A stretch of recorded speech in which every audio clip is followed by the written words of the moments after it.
Jane Eyre by Charlotte Bronte. Chapter 36. The daylight came. I rose at dawn. I busied myself for an hour or two with arranging my things in my chamber, drawers, and wardrobe, in the order wherein I should wish to leave them during a brief absence. Meantime, I heard St. John quit his room. He stopped at my door. I feared he would knock. No, but a slip of paper was passed under the door. I took it up. It bore these words: "You left me too suddenly last night. Had you stayed but a little longer, you would have laid your hand on the Christian's cross and the angel's crown. I shall expect your clear decision when I return this day fortnight. Meantime, watch and pray that you enter not into temptation. The spirit, I trust, is willing, but the flesh, I see, is weak. I shall pray for you hourly. Yours, St. John."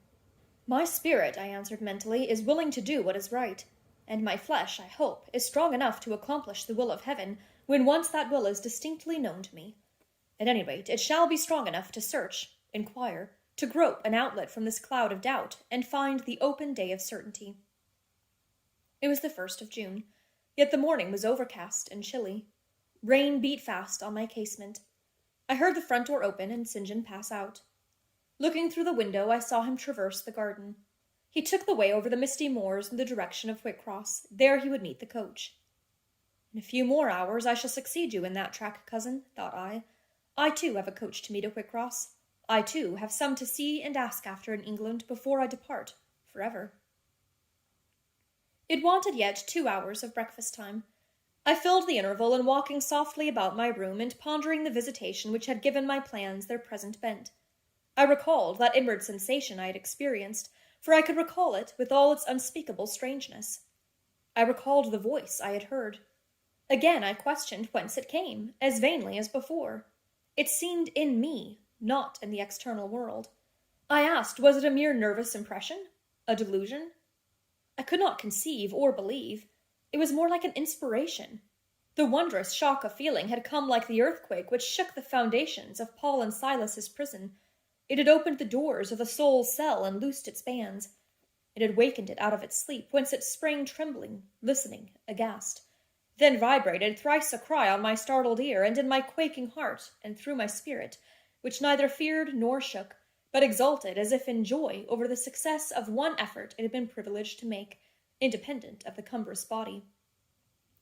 "Ere many days," I said, as I terminated my musings, "I will know something of him whose voice seemed last night to summon me. Letters have proved of no avail. Personal inquiry shall replace them." At breakfast I announced to Diana and Mary that I was going a journey, and should be absent at least 4 days. "Alone, Jane?" they asked. "Yes. It was to see or hear news of a friend about whom I had for some time been uneasy." They might have said, as I have no doubt they thought, that they had believed me to be without any friends save them, for indeed I had often said so. But with their true natural delicacy they abstained from comment, except that Diana asked me if I was sure I was well enough to travel. I looked very pale, she observed. I replied that nothing ailed me save anxiety of mind, which I hoped soon to alleviate. It was easy to make my further arrangements, for I was troubled with no inquiries, no surmises.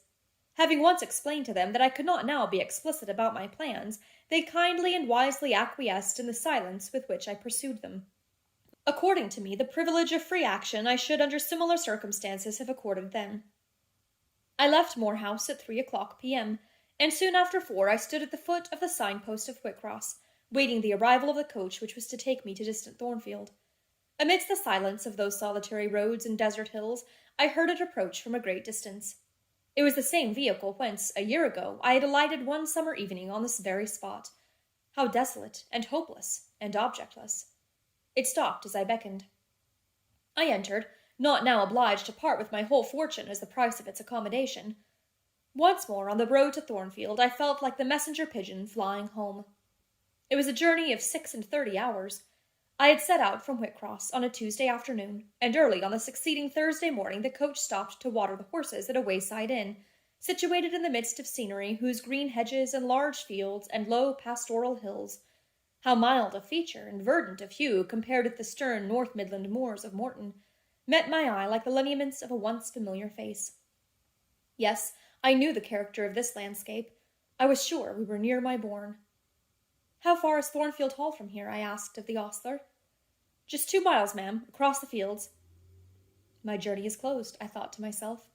I got out of the coach, gave a box I had into the ostler's charge to be kept till I called for it, paid my fare, satisfied the coachman, and was going. The brightening day gleamed on the sign of the inn, and I read in gilt letters, "The Rochester Arms." My heart leaped up. I was already on my master's very lands. It fell again. The thought struck it. Your master himself may be beyond the British Channel for aught you know, and then if he is at Thornfield Hall, towards which you hasten, who besides him is there? His lunatic wife, and you have nothing to do with him. You dare not speak to him or seek his presence. You have lost your labor. You had better go no farther, urged the monitor. Ask information of the people at the inn. They can give you all you seek. They can solve your doubts at once. Go up to that man and inquire if Mr. Rochester be at home. The suggestion was sensible, and yet I could not force myself to act on it. I so dreaded a reply that would crush me with despair. To prolong doubt was to prolong hope. I might yet once more see the hall under the ray of her star. There was the stile before me, the very fields through which I had hurried, blind, deaf, distracted with a revengeful fury, tracking and scourging me on the morning I fled from Thornfield. Ere I well knew what course I had resolved to take, I was in the midst of them. How fast I walked, how I ran sometimes, how I looked forward to catch the first view of the well-known woods. With what feelings I welcomed single trees I knew and familiar glimpses of meadow and hill between them. At last the woods rose. The rookery clustered dark. A loud cawing broke the morning stillness. Strange delight inspired me. On I hastened. Another field crossed, a lane threaded, and there were the courtyard walls, the back offices, the house itself, the rookery still hid. My first view of it shall be in front, I determined, where its bold battlements will strike the eye nobly at once, and where I can single out my master's very window. Perhaps he will be standing at it. He rises early. Perhaps he is now walking in the orchard, or on the pavement in front. Could I but see him, but a moment! Surely in that case I should not be so mad as to run to him. I cannot tell. I am not certain. And if I did, what then? God bless him, what then? Who would be hurt by my once more tasting the life his glance can give me? I rave. Perhaps at this moment he is watching the sun rise over the Pyrenees or on the tideless sea of the south. I had coasted along the lower wall of the orchard, turned its angle. There was a gate just there, opening into the meadow, between two stone pillars crowned by stone balls. From behind one pillar I could peep round quietly at the full front of the mansion. I advanced my head with precaution, desirous to ascertain if any bedroom window blinds were yet drawn up.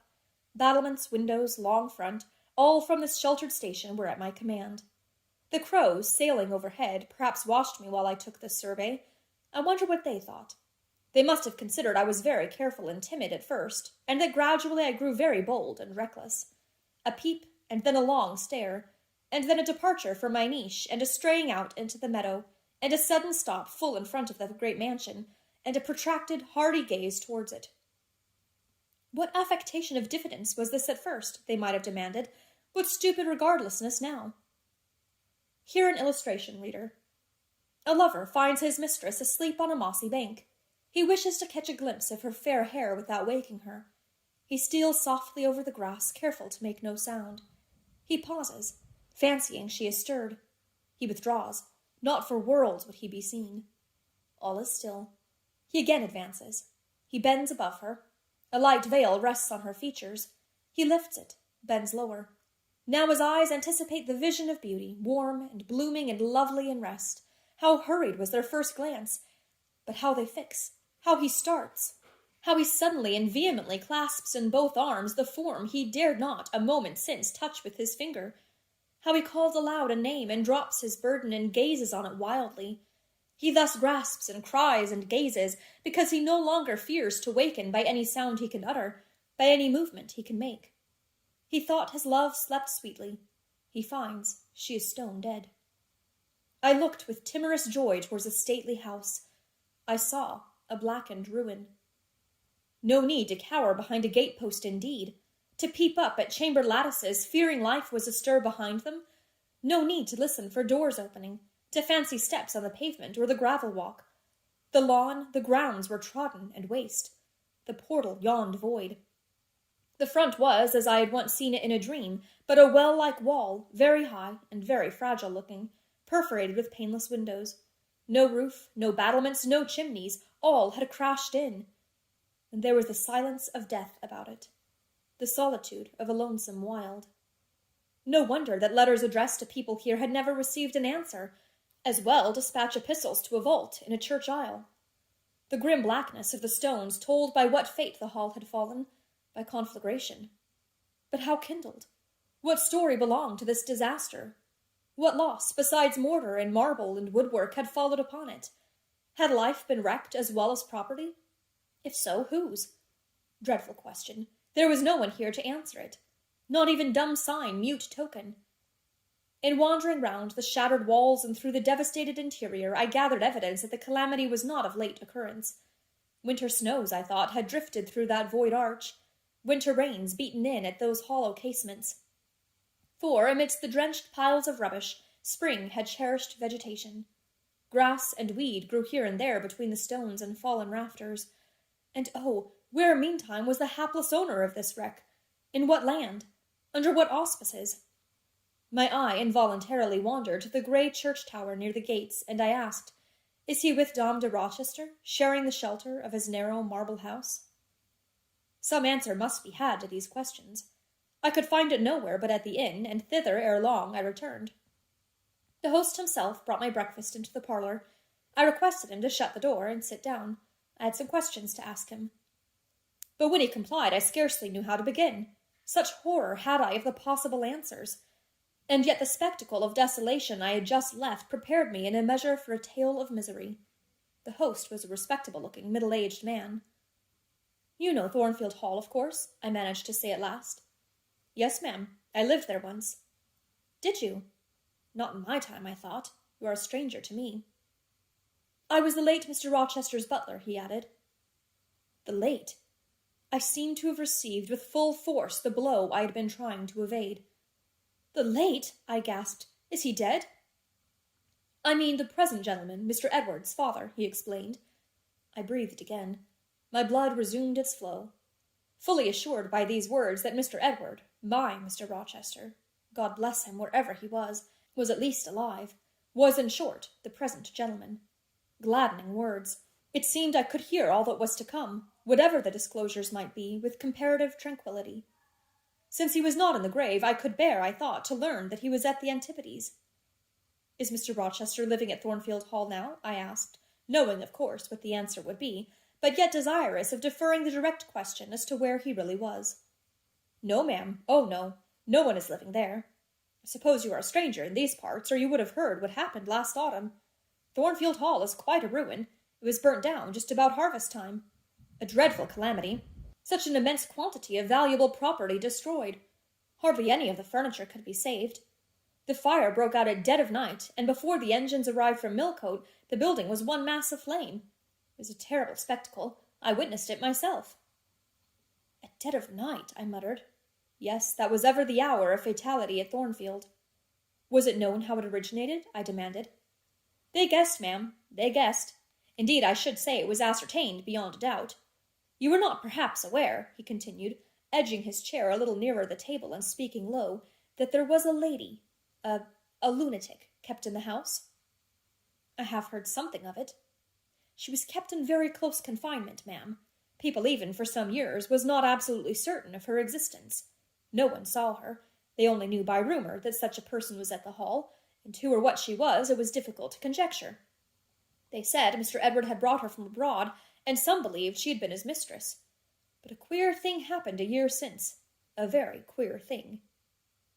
I feared now to hear my own story. I endeavoured to recall him to the main fact. "And this lady?" "This lady, ma'am," he answered, "turned out to be Mr. Rochester's wife. The discovery was brought about in the strangest way. There was a young lady, a governess at the Hall, that Mr. Rochester fell in—" "But the fire," I suggested. "I'm coming to that, ma'am. That Mr. Edward fell in love with. The servants say they never saw anybody so much in love as he was. He was after her continually. They used to watch him. Servants will, you know, ma'am, and he set store on her past everything. For all, nobody but him thought her so very handsome. She was a little small thing, they say, almost like a child. I never saw her myself, but I've heard Leah, the housemaid, tell of her. Leah liked her well enough. Mr. Rochester was about 40, and this governess not 20. And you see, when gentlemen of his age fall in love with girls, they are often like as if they were bewitched. Well, he would marry her. You shall tell me this part of the story another time, I said, but now I have a particular reason for wishing to hear all about the fire. Was it suspected that this lunatic, Mrs. Rochester, had any hand in it? You've hit it, ma'am. It's quite certain that it was her, and nobody but her, that set it going. She had a woman to take care of her called Mrs. Poole, an able woman in her line and very trustworthy, but for one fault, a fault common to a deal of them nurses and matrons. She kept a private bottle of gin by her, and now and then took a drop overmuch. It is excusable, for she had a hard life of it, but still it was dangerous, for when Mrs. Poole was fast asleep after the gin and water, the mad lady, who was as cunning as a witch, would take the keys out of her pocket, let herself out of her chamber, and go roaming about the house, doing any wild mischief that came into her head. They say she had nearly burnt her husband in his bed once, but I don't know about that. However, on this night she set fire first to the hangings of the room next to her own, and then she got down to a lower story, and made her way to the chamber that had been the governess's. She was like as if she knew somehow how matters had gone on, and had a spite at her. And she kindled the bed there, but there was nobody sleeping in it, fortunately. The governess had run away 2 months before, and for all Mr. Rochester sought her as if she had been the most precious thing he had in the world, he never could hear a word of her, and he grew savage, quite savage on his disappointment. He never was a wild man, but he got dangerous after he lost her. He would be alone, too. He sent Mrs. Fairfax, the housekeeper, away to her friends at a distance, but he did it handsomely, for he settled an annuity on her for life, and she deserved it. She was a very good woman. Miss Adele, a ward he had, was put to school. He broke off acquaintance with all the gentry, and shut himself up like a hermit at the Hall. What? Did he not leave England? Leave England? Bless you, no. He would not cross the door-stones of the house except at night, when he walked just like a ghost about the grounds and in the orchard as if he lost his senses, which it is my opinion he had, for a more spirited, bolder, keener gentleman than he was before that midge of a governess crossed him you never saw, ma'am. He was not a man given to wine or cards or racing, as some are, and he was not so very handsome, but he had a courage and a will of his own, if ever man had. I knew him from a boy, you see, and for my part I have often wished that Miss Eyre had been sunk in the sea before she came to Thornfield Hall. Then Mr. Rochester was at home when the fire broke out? Yes, indeed was he, and he went up to the attics when all was burning above and below, and got the servants out of their beds, and helped them down himself, and went back to get his mad wife out of her cell, and then they called out to him that she was on the roof, where she was standing, waving her arms above the battlements, and shouting out till they could hear her a mile off. I saw her and heard her with my own eyes. She was a big woman, and had long black hair. We could see it streaming against the flames as she stood. I witnessed, and several more witnessed, Mr. Rochester ascend through the skylight on to the roof. We heard him call, "Bertha!" We saw him approach her, and then, ma'am, she yelled, and gave a spring, and the next minute she lay smashed on the pavement. Dead? Dead. Aye, dead as the stones on which her brains and blood were scattered. Good God! You may well say so, ma'am. It was frightful. He shuddered. And afterwards? I urged. Well, ma'am, afterwards the house was burnt to the ground. There are only some bits of walls standing now. Were any other lives lost? No. Perhaps it would have been better if there had. What do you mean? Poor Mr. Edward, he ejaculated. I little thought ever to have seen it. Some say it was a just judgment on him for keeping his first marriage secret, and wanting to take another wife while he had one living, but I pity him for my part. You said he was alive? I exclaimed. Yes, he is alive, but many think he had better be dead. Why? How? My blood was again running cold.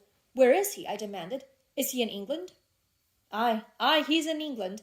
He can't get out of England, I fancy. He's a fixture now. What agony was this? And the man seemed resolved to protract it. He is stone blind, he said at last. Yes, he is stone blind, is Mr. Edward. I had dreaded worse. I had dreaded he was mad. I summoned strength to ask what had caused this calamity. It was all his own courage, and a body may say his kindness in a way, ma'am. He wouldn't leave the house till everyone else was out before him. As he came down the great staircase at last, after Mrs. Rochester had flung herself from the battlements, there was a great crash. all fell. He was taken out from under the ruins, alive, but sadly hurt. A beam had fallen in such a way as to protect him partly, but one eye was knocked out, and one hand so crushed that Mr. Carter, the surgeon, had to amputate it directly. The other eye inflamed. He lost the sight of that also. He is now helpless, indeed, blind and a cripple. Where is he? Where does he now live? At Ferndean, a manor house on a farm he has, about 30 miles off, quite a desolate spot. Who is with him? Old John and his wife. He would have none else. He is quite broken down, they say. Have you any sort of conveyance? We have a chaise, ma'am, a very handsome chaise. Let it be got ready instantly, and if your postboy can drive me to Ferndean before dark this day, I'll pay both you and him twice the hire you usually demand.